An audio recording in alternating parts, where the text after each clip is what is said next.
Hello दोस्त, welcome है अपने चैनल पे भावी दरोगा पे।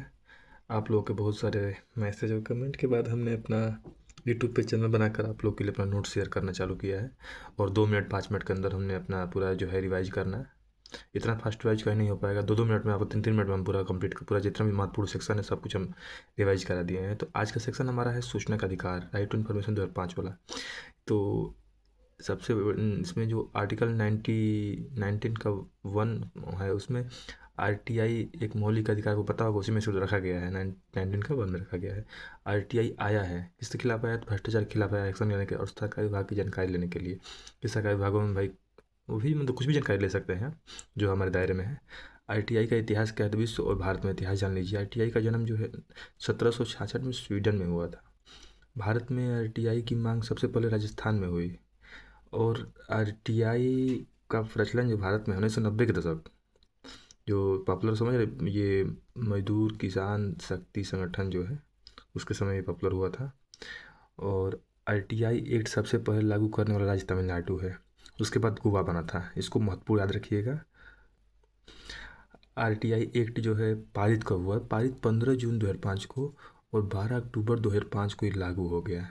इसमें 6 अध्याय हैं और 31 जो है सेक्शन है, इसको ध्यान रखिएगा। और सेक्शन 1 शुरू करने से पहले एक बात सुन लीजिए कि इसे इसका जो पीडीएफ है हमारे टेलीग्राम चैनल पे है। टेलीग्राम का लिंक मेरे व्हाट्सअप चैनल में मिल जाएगा। मेरे जो है इंस्टाग्राम में भी लगाए हैं। इंस्टाग्राम भावी दरोगा सर्च करिएगा, @भावी उसके बाद नीचे स्लेस लगा के दरोगा। उसके बाद देखिए सेक्शन 1 देख लीजिए, वहाँ मिल जाएगा पीडीएफ आपको पूरा, जितना पीडीएफ है पूरा नोट्स मिल जाएगा। यूपीएसआई का सब कंप्लीट नोट्स है, विनायक बैच वाला भी है, और जितना हमारा नोट्स है सभी वहाँ डाले हैं हम। अब सेक्शन 1 देखिए, संक्षिप्त नाम और विस्तार के प्रारंभ के बारे में दिया गया है। जिस सब में देता है, यही देता है, 1 में रहता है। और 2 में परिभाषा सब में रहता है। 2 में समुचित सरकार दिया गया है। 2 में दिया सक्षम अधिकारी, जो प्राधिकारी है उसके बारे में दिया गया है।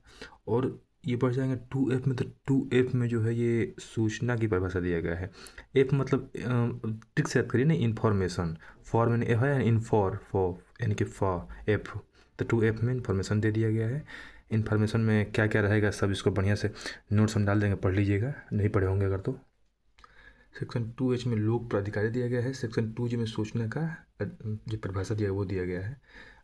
सेक्शन 3 में दिया गया, सूचना का अधिकार हर भारतीय नागरिक को प्राप्त है, ये तो पता ही है। और सेक्शन 4 है वो लोक प्राधिकारियों की जो है बाध्यताएँ दिया गया है। सेक्शन 5 में दिया गया, लोक सूचना प्राधिकारियों का पदनाम दिया गया है। इसमें जो है केंद्र 2 प्रकार, एक राज्य वाला होता है, केंद्र वाला, पढ़ेंगे तो मतलब डिटेल पढ़ लीजिएगा पीडीएफ में। और सेक्शन 6 में आरटीआई द्वारा सूचना मांगने पर अनुरोध जो दिया गया उसमें। उसके बाद इसमें दिया गया यही कि मतलब सूचना आप किस प्रकार से मांग सकते हैं, लिख के मांग सकते हैं, तो ऑनलाइन भी हो गया, फीस क्या देनी पड़ेगी। सेक्शन 7 में अनुरोध जो आवेदन का निपटारा दिया गया है, अनुरोध को आवेदन बोलते हैं। सेक्शन 8 में दिया गया, वे सूचनाएं जो आरटीआई के तहत नहीं दी जाएंगी, तो भाई जो एकता, देश की एकता अखंडता को मतलब दिक्कत करेंगी, या वैज्ञानिक सुरक्षा को दिक्कत करेंगी, मतलब जो जिससे हमारे देश की कोई समस्याएं पैदा हो, वो सूचना आपको नहीं दे पाएगा। सेना से जो रिलेटेड है, या हमारे जो गुप्तचर जो गुप्तचर द्वारा जो आई भी रहा है, इन सबसे महत्वपूर्ण चीज़ें थोड़ी जानकारी दी जाएगी। ये तो बेसिक चीज़ें हैं, याद रखिएगा।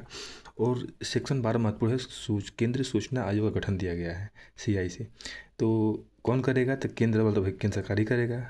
एक मुख्य सूचना आयुक्त होता है और 10 इसमें अधिकतम मतलब 10 जो है आयुक्त हो सकते हैं। नियुक्ति जो है राष्ट्रपति द्वारा किया जाता है। पूछता है कि नियुक्ति कौन करता है? पूछता है केंद्र सूचना आयुक्त की जो मतलब जो भी हैं उसमें उसकी नियुक्ति कौन करता है? तो राष्ट्रपति करता है। राष्ट्रपति की सिफारिश करना पर एक समिति होगी, और समिति में अध्यक्ष जो है वो प्रधानमंत्री होता है, एक सदस्य नेता के उपज होता है, एक सदस्य पीएम द्वारा सुझाया मंत्री होता है। मुख्य सूचना आयुक्त जो है उसके बारे में दिया गया, पदावधि के बारे में दिया गया, उसका पदावधि कितना होगा।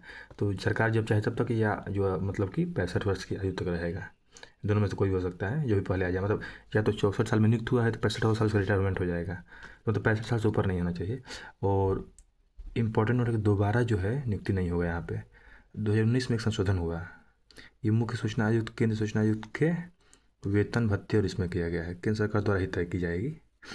और 14 में दिया गया, मुख्य सूचना आयुक्त व केंद्र सूचना आयुक्त के पद से हटाया जाना। पद से कौन हटाएगा? तो राष्ट्रपति हटाएगा। पूछता है, इसको महत्वपूर्ण है एकदम, कि मुख्य सूचना आयुक्त को पद से कौन हटाता है? तो राष्ट्रपति हटाता है।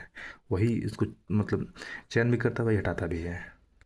और सेम वही चीज़ आर्टिकल 15 से मतलब वो सेक्शन 15 से लागू होता है।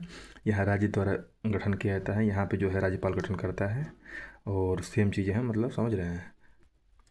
और सेक्शन 16 में पदावधि और शर्तें के बारे में दिया गया है कि मतलब जो राज्य मुख्य सूचना आयुक्त होगा, जो राज्यपाल गठन कर रहा है, उसकी पदावधि कितनी होगी, 15 और 65 वर्ष तक जो है जो तय किया गया है उसके अकॉर्डिंग।